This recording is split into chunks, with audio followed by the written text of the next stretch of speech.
सद्गुरू चरणांना नतमस्तक होऊन आपण या निरूपणास सुरुवात करूया. मायबाप सज्जनांचे स्वागत आहे. आज आपण पाहणार आहोत आपल्या आयुष्यामध्ये जी गोष्ट घडते ना, कोणतीही गोष्ट असू द्या, भगवंताच्या मर्जीशिवाय घडते का बरं? अजिबात नाही. प्रत्येक गोष्टीमध्ये भगवंताची मर्जी असते. म्हणजे सर्व गोष्टी भगवंत घडवत असतो ना, पण आपण या जगामध्ये वागावं कसं हे आपल्यावर आहे ना. आपले जर कर्मच चांगले असतील ना, तर भगवंत आपल्यासोबत चांगल्या चांगल्या गोष्टी घडवून आणतो. म्हणजे त्यामध्ये भगवंताची श्रद्धाच असते ना. आपली श्रद्धा असते. जसं आपली श्रद्धा असेल ना, ज्याच्या मनामध्ये श्रद्धा आणि विश्वास असतो, म्हणजे भगवंताची कृपा व्हायला वेळ लागतो का बरं? अजिबात लागत नाही. जो सत्य, प्रामाणिकपणा आणि दयाळूपणा जपतो ना, त्याच्या जीवनामध्ये सर्व काही चांगलं होतं. जो अहंकार सोडून नम्रतेने वागतो, त्याचं जीवनसुद्धा सामर्थ्यदायी होतं ना. जो निष्काम भावाने कर्म करतो, जो भक्ती, नामस्मरण, प्रार्थना नियमित करतो ना, त्याचं जीवन समृद्ध होतं. म्हणजे मनुष्याच्या जीवनामध्ये आहे ना, संत तुकाराम महाराज म्हणतात, देवभावाचा भुकेला. म्हणजेच भगवंताला हा बाह्य दिखावा नको, त्याला निर्मळ मन, प्रेम, खरी भक्ती प्रिय असते ना. बघा, भगवद्गीतेमध्ये सुद्धा सुंदर असं वर्णन केलेलं आहे. अनन्याचिंतयन्तो माये जना पर्युपासते तेषा नित्याभियुक्ताना योगेक्षम वहाम्यहम. म्हणजे जे भक्त एकनिष्ठ भावाने माझं चिंतन करतात ना आणि माझी भक्ती करतात, त्यांच्या गरजा पूर्ण करण्याची आणि त्यांचे रक्षण करण्याची जबाबदारी मी स्वतः घेत असतो. हे कोण बोलते बरं? हा माझा भगवंतच बोलतो ना. भगवद्गीतेमध्ये स्पष्ट सांगितलेलं आहे, जो भक्त प्रेमाने मला एक पान, एक फूल, एक फळ किंवा थोडंसं पाणीसुद्धा अर्पण करतो ना, त्याची प्रेम भावनेने केलेले अर्पण आहे ना, मी आनंदानं स्वीकारतो. म्हणजे भगवंताला आहे ना, तुम्ही नुसतं पाणीसुद्धा त्याला दिलं ना, पाणीसुद्धा अर्पण केलं ना, ते सुद्धा त्याच्यापर्यंत पोचत असतं. फक्त तुमचं पवित्र मन असायला हवं. जेव्हा तुमचं मन पवित्र होतं ना, तेव्हा भगवंत सर्व काही स्वीकारत असतो.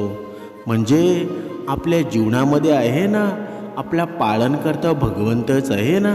बघा, समर्थ रामदास स्वामींचा एक प्रसंग आहे ना, बघा, तुम्हाला सांगावं असं वाटतो. एकदा समर्थ रामदास स्वामी आहे ना, आपल्या शिष्यांसह प्रवास करत होते. एका ठिकाणी बांधकाम सुरू होतं. एक मोठा दगड फोडला होता आणि त्याच्या आतमध्ये एक जिवंत बेडूक होता. तेव्हा स्वामींनी शिष्यांना विचारलं, हा बेडूक इतके दिवस या दगडाच्या आतमध्ये अन्न पाडण्याशिवाय कसा जिवंत राहिला असेल बरं? शिष्यांना उत्तर आलं नाही. शिष्य म्हणाले, तुम्हीच सांगा. स्वामी म्हणाले, ज्यानं या छोट्याशा बेडकाचंही पालन केलं ना, तोच तो परमेश्वर आपल्या प्रत्येक जीवाची काळजी घेतो ना. आपण मनापासून कर्म करत राहावं आणि भगवंतावर नितांत विश्वास ठेवावा. म्हणजे या प्रसंगातून आपण बोध काय घ्यावा बरं? भगवंत सर्व जीवांचे पालन पोषण करतो. संकटाच्या काळात श्रद्धा आणि धैर्य सोडू नका. आपले कर्तव्य करत राहा आणि परिणाम भगवंतावर सोपवून द्या. तुमचं भगवंत चांगलं केल्याशिवाय राहणार नाही. म्हणजे भगवंत आहे ना, प्रत्येक जगी, स्थळी, सर्व ठिकाणी असतो. बघा, समर्थ रामदास स्वामी आहेत ना, आणि छत्रपती शिवाजी महाराजांचा सुद्धा एक प्रसंग आलेला होता. एकदा छत्रपती शिवाजी महाराजांनी आपल्या संपूर्ण राज्याचं दान आहे ना, समर्थ रामदास स्वामींना अर्पण केलं. त्यांना वाटलं हे सर्व गुरूंचेच आहे. समर्थांनी ते दान स्वीकारलं, पण ते लगेच राज्य परत देत म्हणाले, हे राज्य माझं नाही, तू यांचा विश्वस्त आहेस. प्रजेची सेवा कर, न्यायानं राज्य कर आणि सर्व काही श्रीरामाचं समज. त्या दिवसापासून शिवाजी महाराजांनी राज्यकारभार अधिक सेवाभावाने केला. असंही सांगितलं जातं की त्यांनी भगवा ध्वज धर्म, त्याग आणि सेवाभावाचं प्रतीक म्हणून मानाने फडकवला ना. म्हणजे सत्ता ही अहंकारासाठी नसून ती सेवेसाठीच असते ना. प्रत्येक काम परमेश्वराला अर्पण केल्याच्या भावनेनं करावं. खरा राजा तोच असतो ना जो प्रजेची सेवा करतो. पण आजच्या या कलियुगामध्ये आपल्याला दिसतं का बरं? बघा, याचं त्याचं फोडाफोडीचं राजकारण चालू आहे. लोकांनी कसं वागावं, कसं राहावं, की लोकांचे संसार पाण्यामध्ये वाहून जावेत याची या राजांना काहीच चिंता नाही. आजकालचे हे राजे आहेत ना, काही कामाचे नाही. हे राजे आहेत का बरं? या अजिबात नाही. हे जे मंत्री आहेत ना, हे मंत्र्यांनी पूर्ण या जगाची आहे ना ही दिशा पालटून टाकलेली आहे. माणुसकी धर्म राहिलेला नाही. माझा छत्रपती राजा होता ना, छोट्या छोट्या छोट्या छोट्या प्रसंगातून मनुष्याच्या जीवनामध्ये आहे ना आशीर्वाद घेत होता. पण आताचा मंत्री, आताचे आमदार ते करतात का बरं? त्यांना काहीही पडलेलं नाही. नीती धर्माचं पालन कसं करावं, कुणाशी कसं वागावं या अहंकारामुळं आहे ना पूर्ण जग बुडालेलं आहे. ज्याच्याकडं पैसा आहे ना त्याला असं वाटतं मी अजून पैशावाला व्हावा. पण कर्माने कोणी वागायला राहतो का बरं? कुणीही नाही. असं होतं का बरं? असं होतं आपल्या सुसंस्कृत आचरणामुळं. आपल्या जीवनामध्ये जे आपण कर्म करतो ना ते फक्त पैशासाठीच करतो. पण भगवंतासाठी आपण कधीतरी वेळ काढून नामस्मरण करावं.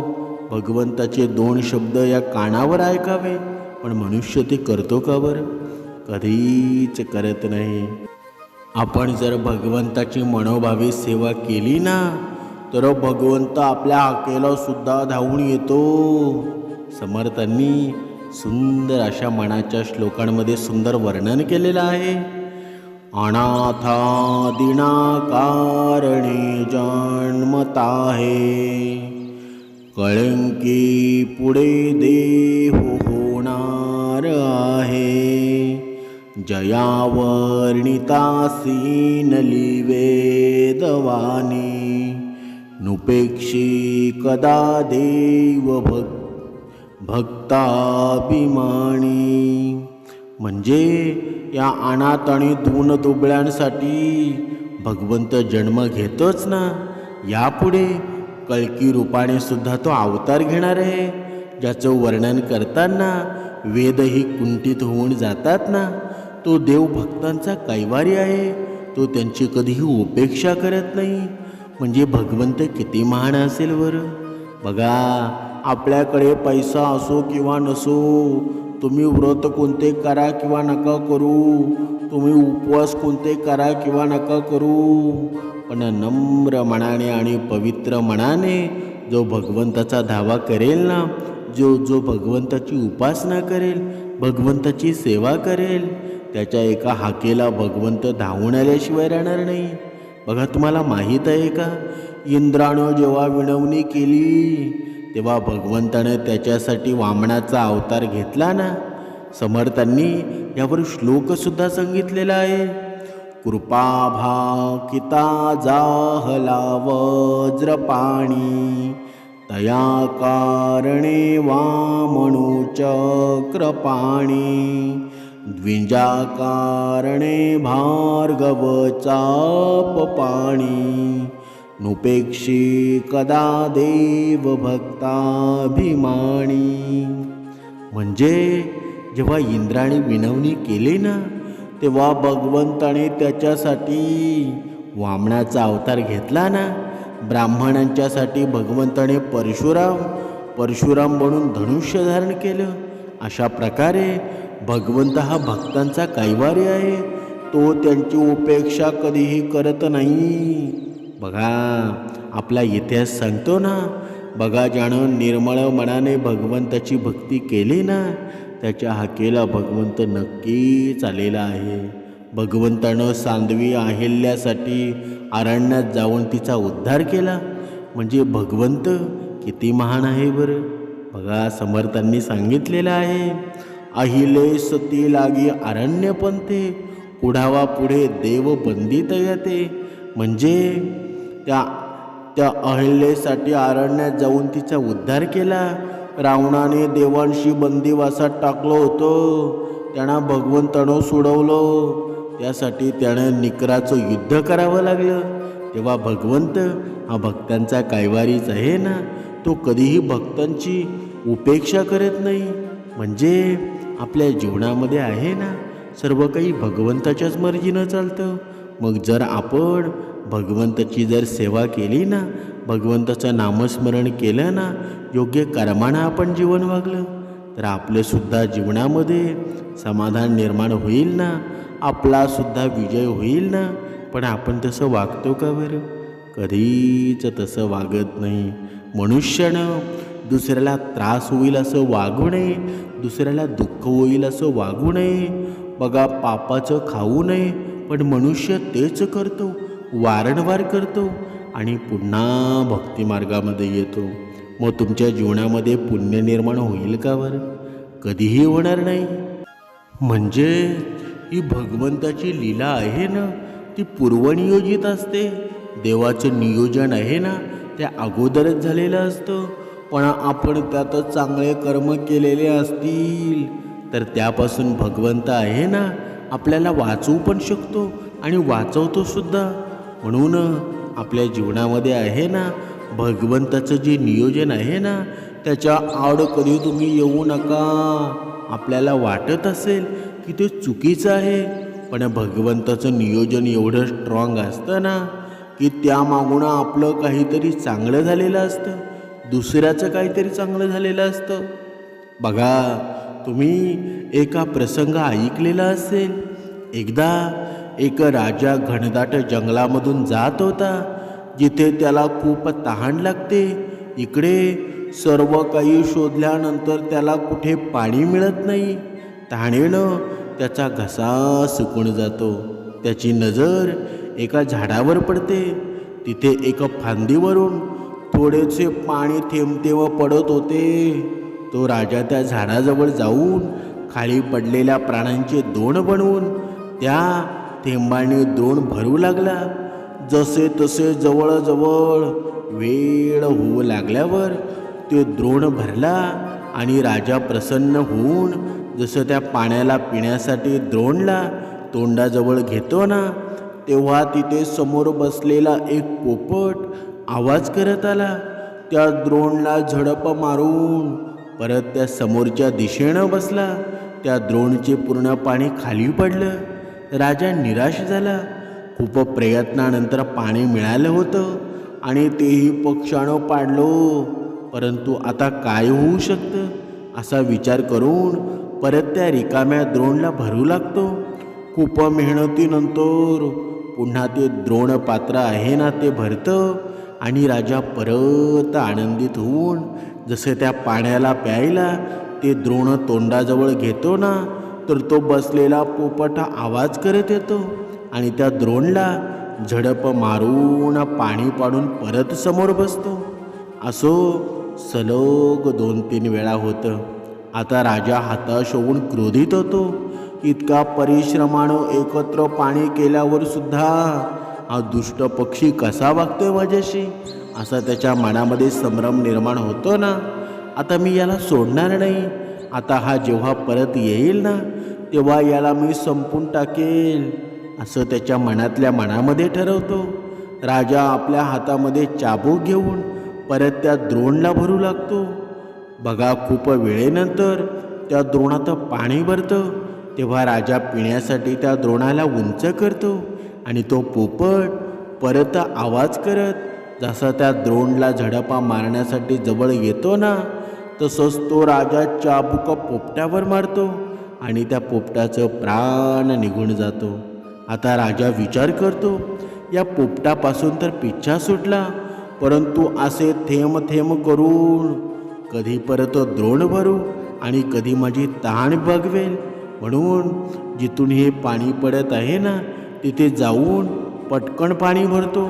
असा विचार करून तो राजा त्या फांदीजवळ जातो जिथून पाणी पडत होतं. तिथे जाऊन जेव्हा राजा बघतो तेव्हा त्याच्या पायाखालची जमीन सरकते, कारण त्या फांदीवर एक भला मोठा अजगर झोपलेला होता आणि त्या अजगराच्या तोंडातून लाळ पडत होती. राजा ज्याला पाणी समजत होता ना, ती अजगराची विषारी लाळ होती. राजाला पश्चाताप होऊ लागतो, हे देवा, मी हे काय केलं? जो पक्षी सतत मला विष पिण्यापासून वाचवत होता ना, क्रोधामुळं मी त्यालाच मारून टाकलो. मी संतांच्या सांगितलेल्या उत्तम क्षमा मार्गाचा स्वीकार केला असता, आपल्या रागावर नियंत्रण ठेवलं असतं, तर हे माझ्या हितकारक निर्दोष पक्षाचा जीव गेला नसता. हे देवा, मी नकळत किती मोठं पाप केलं आहे. राजा दुःखी होतो. म्हणून म्हणतात ना, क्षमा आणि दया असणारा खरा वीर असतो ना. रागात व्यक्ती दुसऱ्यासोबत आपल्या स्वतःचं नुकसान करून घेतो.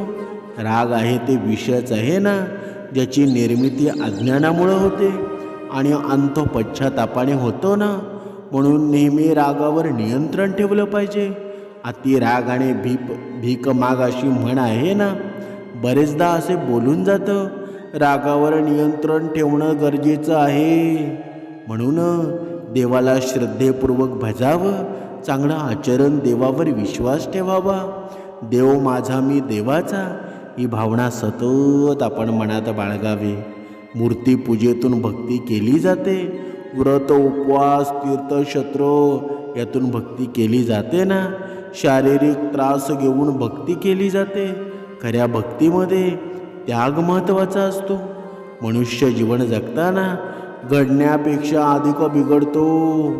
त्यासाठी आहे ना, त्यांची संगत, आचार, सवय, स्वभाव, वासना, आर्थिक परिस्थिती, नशीब या सगळ्या गोष्टी जाणीवपूर्वक लक्ष देऊन बदल घडवून भक्तीमध्ये रममाण झाले पाहिजे ना. पण आपण तसं करतो का बरं? म्हणून अगोदर आहे ना, या रागाला आपला संपून टाकायला लागेल. म्हणून संपत्तीचा हव्यास न बाळगता, तसंच मृत्यूनंतर काय घडतं याचा विचार न करता, बिलकुल नैराश्य न आणता, सतत मन स्थिर ठेवून सममार्गामध्ये राहून नामस्मरण करणं हीच खरी भक्ती आहे ना. राग जिंकणं सोपी गोष्ट नाही. स्वार्थ सुटणं, विकार ताब्यात घेणं या सगळ्या गोष्टी आहेत ना. शुद्ध भक्ती केल्यानं साधकाजवळ लोटांगण घालतात ना. सारासार विचार करून जे मन बहिर्मुख आहे त्याला अंतर्मुख करणं हा भक्ती मार्गात फार मोठा विजय आहे ना. भक्ती म्हणजे निव्वळ मूर्तीपूजा आहे असं काही लोकांचा समज असेल, पण अजिबात नाही. बघा, आता प्रत्येकाला माहीत आहे की मंदिरामध्ये गेल्यानंतर आहे ना, आपल्याला भगवंताचा सहवास जाणवतो. पण आपण पूर्ण आयुष्य मंदिरामध्ये घालवू शकतो का बरं? आपल्याला काम करायचं असतो, सर्व काही असतो. मग आपल्या मनामध्ये भक्ती हवी ना. मनामध्ये आपल्या निर्मलता हवी. खरी भक्ती आहे ना, ही मानवानं मनानं आणि शरीरानं आचरण सुधारणा करून सर्व मानव जातीला तसंच इतर प्राण्यांना देव मानून केली पाहिजे. कारण आत्मा हा श्रेष्ठ आहे आणि तो सर्वात आहे. भगवंत भक्ती करणं म्हणजे मायेच्या शक्तीविरुद्ध लढाई पुकारणं होय. तिच्याशी लढताना करा भक्त कमी पडतो. म्हणून तो भक्ती मार्गामध्ये अनन्य या निष्ठा ठेवून भगवंत चिंतन करतो ना, नामस्मरण करतो. नामस्मरण हीच खरी भक्ती आहे ना. बघा, आता काही भक्ती करणारी माणसं आहेत ना. बघा, आपण लहानपणापासून ऐकत आलेलो आहोत, बघत आलेलो आहोत. जो जास्त भक्तिवान असतो त्याला लहान मुलांचा किंकाळा आवडत नाही. त्याला लहान मुलांची मस्ती आवडत नाही. त्याला फक्त मी देवाचा आणि देव माझा असं करून जमणार आहे का बरं? जिथे लहान मुलं असतील ना, तिथेच भगवंत असतो. कधी कधी आपण सुद्धा लहान होऊन जावं. म्हणजे इकडे आपण भक्ती करायची आणि इकडं आपला राग आपल्या मनामध्ये तसाच ठेवायचा. ही भक्ती करून तुमच्या जीवनामध्ये पुण्य लाभेल का बरं? कधीच लाभणार नाही. अगोदर आपल्या या मनातला राग आहे ना, तो आपल्याला काढायला हवा. आणि जोपर्यंत आपला राग निघत नाही ना, तोपर्यंत तुम्ही कितीही भक्ती जरी केली ना, तरी काहीच फायदा नाही. मनाने भक्ती करायची असेल ना, तर अगोदर रागाला काढा आणि मग तिथे भगवंत येईल आणि मग खरी तुमची भक्ती होणार आहे. एवढंच लक्षात ठेवा. भगवंत तुमच्या हाकेला धावल्याशिवाय राहणार नाही.